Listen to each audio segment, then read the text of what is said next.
Welcome to the 2022 Global Peace Film Festival Lives Online Conversation, our 20th Film Festival edition.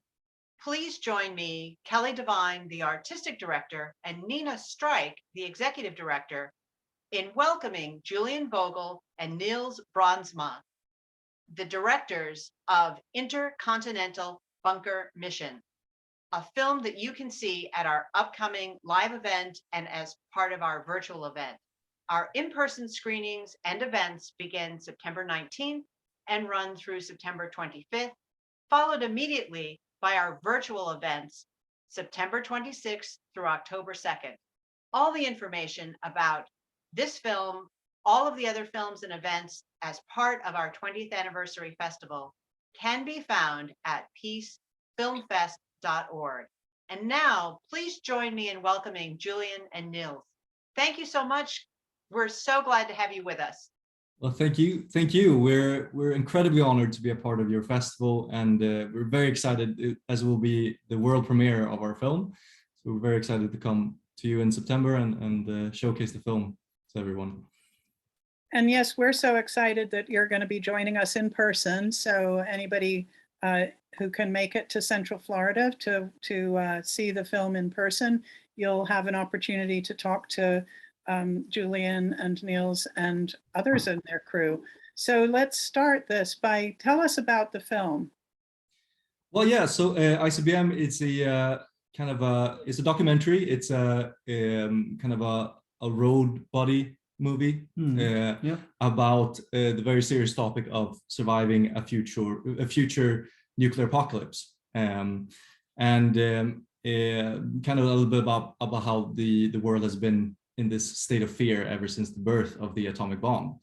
And so it follows Niels and myself as we set out on a journey across the world to find out what could happen, how to survive, and if it's really worth doing so. And with the ultimate goal of constructing and living in a DIY shelter in Sweden. So that's the that is the film, quick pitch, essentially. Yeah. Well, and as we all emerge or fumble out of the last 2 years of the pandemic and the shutdowns there, did that have any influence over how you made this film? No, it didn't. It's actually just a series of very horrible and unfortunate coincidences that happened, like all post-production, that made the film more relevant now than when we started. Like, prepping is now like a topic that people talk about kind of a lot with the pandemic and also with the war in Russia, at least in our parts in Sweden. So unfortunately, like, the film has become more relevant as we've worked on it. But yeah, that wasn't really the point when we started. Yeah, no, because we started in 2018 filming this, and that was because we got sent out this brochure by our government on how to survive a future war or disaster. So that was pre-pandemic, and then we just kept going, and then as soon as we entered post, the pandemic hit, and then we thought about kind of converting it to eclipse that as well, but we decided to stick to this because this was what we set out to do. And well, I'm glad you mentioned that, because for people who have not yet seen the film, what does initiate, at least the way you lay out the story, what does initiate it is receiving this pamphlet in the mail. So up until that time that you received the pamphlet, you're in your 20s. What had you thought before about the potential for nuclear anything? Well, I mean, we've always had, like, Niels and I have had this shared passion for anything post-apocalyptic, like from video games and from books and from movies. So we had that special interest kind of that we bonded over. But to be honest, like it wasn't really it was that kind of sci-fi fantasy that you really didn't think about could happen as a reality until our whole country got this wake-up call with this brochure. So that's when we decided to kind of take this, to root it in our kind of our passion for the topic, but then actually make it into reality and see what that kind of where that journey would take us. And it is a fascinating journey. And what did without giving too much away for people who haven't seen it, but to kind of spark their interest, what did you learn? Again, what was different about maybe your introduction to the idea and the concept through sci-fi and fantasy, as opposed to coming in contact with people who are trying to deal with something that's potential but hasn't actually happened yet? We learned a lot in terms of like practical ways to survive different things or deal with the different smaller disasters. But what I think was the most, at least for me, I'll speak for myself, but in the interesting ways in like thinking about it as an individual, trying to survive by yourself or trying to survive as humanity as a whole kind of thing. And I think we've talked a lot about this afterwards and thought a lot about it, and that when a lot of the prepping is about surviving as yourself, maybe your family or a couple of friends, whereas a lot of other people we meet in the movie who are talking about nuclear weapons and how dangerous they are trying to survive as all of us, which is, the real interest actually. That should be the goal. And they're talking about something completely different than building bunkers and like learning all these practical skills to weather the storm.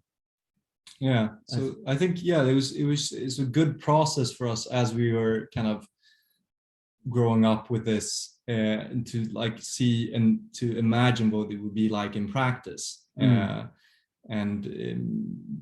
There's some harrowing stuff in there, and with the people, especially the survivors that we met from Hiroshima, from the bombing there. That was I think the reflection, but also I think there's surprisingly a lot that they have in common, these quite extreme preppers with the Hiroshima survivors. Is that, I mean, even the preppers, when we posed the specific scenario of a nuclear apocalypse, they said, well, I'd rather not survive that at all.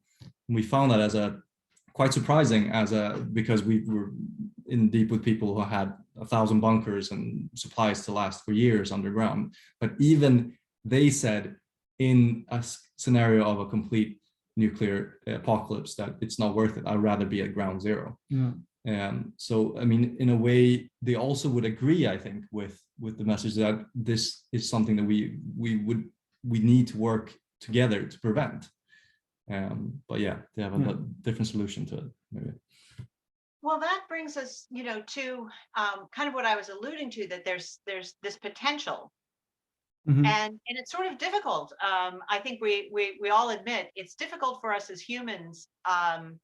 We can imagine things, but it's hard sometimes to convince people to take steps for something not to happen, as opposed to taking steps for something to happen, right?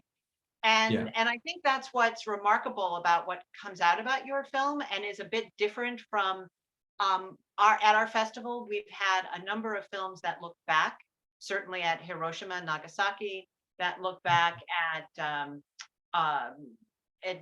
testing protocols and all these things that have already happened and taken place. But we always, Nina and I would have this conversation. How do we make it relevant to talk about these things as a potential that we want to ward off, without coming off as hysterical or doom and gloom? And, so, I mean, you guys found a really interesting way into your approach. Could you discuss that a little bit? I was thinking that in a way, I think the pandemic also proves that the impossible does happen. Like, we've had epidemics and stuff like Ebola and they've been more localized, at least for us in the West, it wasn't the scale of COVID-19. And I think that has seeped into our collective minds a bit more, that, you know, whether we want it or not, the impossible does happen. And like now we see some increased tensions in the world, unfortunately, again. And I think it isn't anymore just a thing that is a thing of the past, of the Cold War, ancient history type thing. I think now is a good time to talk about, like, what else is impossible that could happen. Yeah. And this is one of those things. And your question about the approach, I think we had a lot of discussion about how to actually convey what we were talking about, but we decided, and we hope that, you know, just putting it on ourselves with, you know, our dynamic, just putting out two regular people in this journey, I think that would be what is relatable. And I think you see a lot of content like that with, I mean, with influencers, whatever, we're not calling ourselves influencers, but just with that personal approach that is hopefully then directly relatable in a different way. So that was an important thing that we tried to accomplish with the film. Well, you do a good job. I could almost smell the bunker. Well, I'm happy that you didn't. There were no stars down there. And on that note, I want to bring things back to, you know, why this film was so important for us to program. Our mission really is not just simply about showing films that are compelling and captivating as yours is, but really we hope that we can start this dialogue and ignite action in people, that people who come and watch the films will take something back into their own personal lives, into their own communities, to make the world a more just world, a more peaceful world, a better place. And, you know, what would, you know, in terms of that relationship to that mission, you know, can you discuss what you might imagine people might do in terms of, like you had said, Nils, you know, acknowledging that the impossible can happen? Yeah. Well, hopefully not build their own bunkers. That's if that's a lesson, maybe we'll have you need to have another look at the film. But I think what we, but on a global level, getting ready for things together, like doing it together, is definitely something that, you know, like talking specifically about prepping, like community prepping could be a good idea, for instance, but for like snowstorms or something like that. But in terms of the goal of the festival and like trying to build a better world, I think it is realizing that it is important that we survive together. And you can talk about like the climate issues in terms of the world might possibly end, is that this world is beautiful and we should preserve it, and we can only really do that together. And I mean, that's what I've learned more through this film. But I think it was important for us, I think, to try to reach out to a younger audience that would kind of that might have not been as engaged as we felt like the previous generation was, that lived through the Cold War, because that's how we started the film as well. We've grown up in relative peacetime, where we didn't have this threat looming over, but it's in reality never gone away. But somehow the discussion has kind of gone away a little bit. So the important thing is the conversation, and especially I think if you live in a nuclear state that has nuclear weapons, we're hoping to. I mean, we're excited to premiere in the US, and we're hoping to show the film in Russia and China as well, just to facilitate that kind of grassroots conversation with the next generation that are eventually going to be the ones that are in power.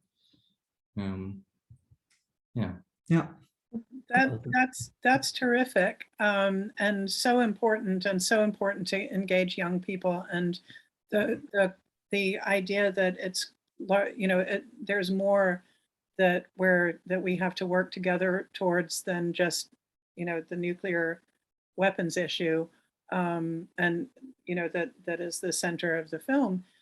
So what can people do to support your work? And we're very excited that you'll be coming to the United States for the festival.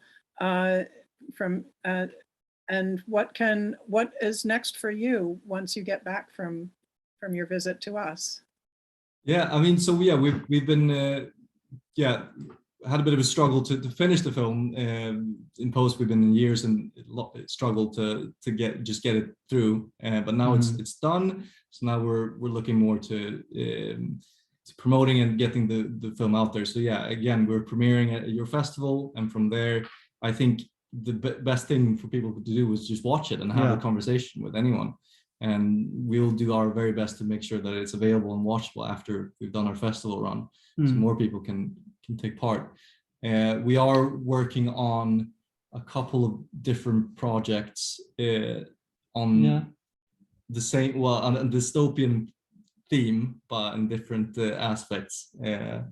We're definitely we think it's very fun to make movies together, and we have like different ideas on building on like this thing of dystopia and different dystopian visions, and we want to do something on labor.